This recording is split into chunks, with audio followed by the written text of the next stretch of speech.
चीनी मिल के अधिकारी जो मैनेजर है, मैं उनकी बात आपको बता रहा हूं। उन्होंने कहा कि मुझे लगभग 12 साल हो गए चीनी मिल में काम करते हुए, और जब से मैंने काम करना शुरू कर दिया चीनी मिल में, तभी से मैंने घर में चीनी लाना ही बंद कर दिया। मैं तब से अपने बच्चों को चीनी खिलाता ही नहीं हूं, जबकि नौकरी से सैलरी वहीं से मिलती है, मगर चीनी नहीं। मैंने कहा कि आखिर कौन सी घटना घटी जिसके कारण से आपने ऐसा किया?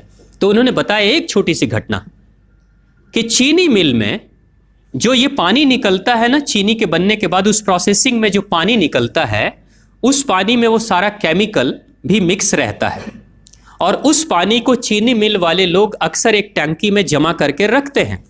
ये सभी चीनी मिल वालों के पास में होता है, आप भी कभी जाएंगे तो आपको भी पता चलेगा। वो टंकी में वो पानी रखा जाता है, लेकिन रोज रोज प्रोसेसिंग हो रहा है, रोज चीनी बन रही है, रोज बहुत सारा पानी आ रहा है, तो आखिर कब तक? एक टंकी की क्षमता है ना, कितने दिनों तक वो टंकी खाली रहेगी? भर जाती है, भरेगी तो फिर क्या करेंगे? खाली करना है। तो क्या किया था चीनी मिल के लोगों ने? सोचा कि छोड़ो ना, अब कहां जाएंगे उसको फेंकने के लिए कहीं दूर, क्योंकि अब उतनी बड़ी टंकी जिसमें हजारों गैलन पानी है, उसके लिए ट्रांसपोर्ट में कितना खर्च आएगा, तो बेहतर होगा रात के अंधेरे में कहीं खेत में डाल देते हैं। क्योंकि जनरली फैक्ट्रियां तो होती हैं ऐसे ही बिराने में, तो कहीं डाल देते किसी खेत में, क्या पता चलेगा पानी है कि चीनी मिल का पानी है, क्या है।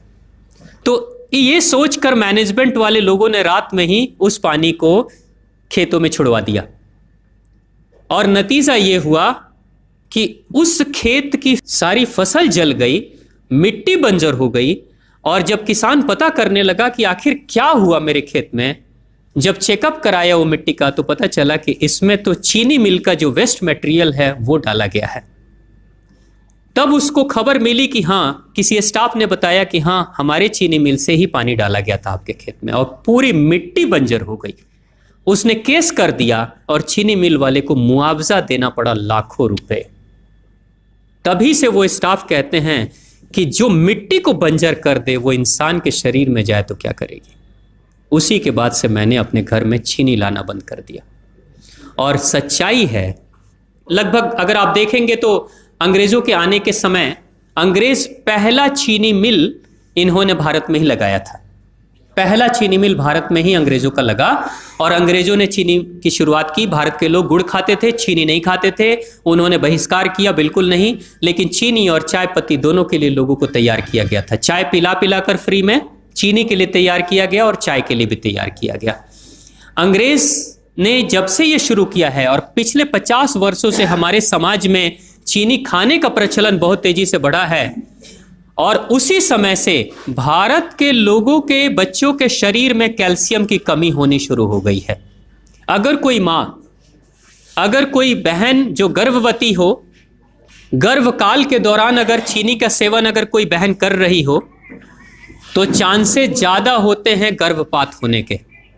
कोई मां अगर बच्चे के जन्म से पहले 1 साल पहले से ही चीनी छोड़ दे और सामान्य भोजन करे, अपना ही दूध बच्चे को पिलाए, और कम से कम 5 साल तक बच्चे को चीनी ना खिलाए, खुद को चीनी ना खिलाए, उस बच्चे को कभी भी ऑस्टियोपोरोसिस की समस्या नहीं हो सकती। कैल्शियम की कमी उसके शरीर में कभी नहीं होगी।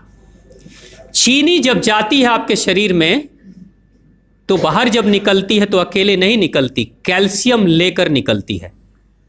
चीनी कैल्शियम लेकर निकलती है, हड्डियों को गलाकर निकलती है। और जिसके शरीर में कैल्शियम की कमी हो जाती है, उसके शरीर में मैग्नीशियम, पोटेशियम, आयरन सबकी कमी हो जाती है। कैल्शियम वो तत्व है कि जिसके शरीर में कम हो जाए, सारे तत्व कम हो जाएंगे, और कैल्शियम की कीमत पे चीनी हम खाते हैं।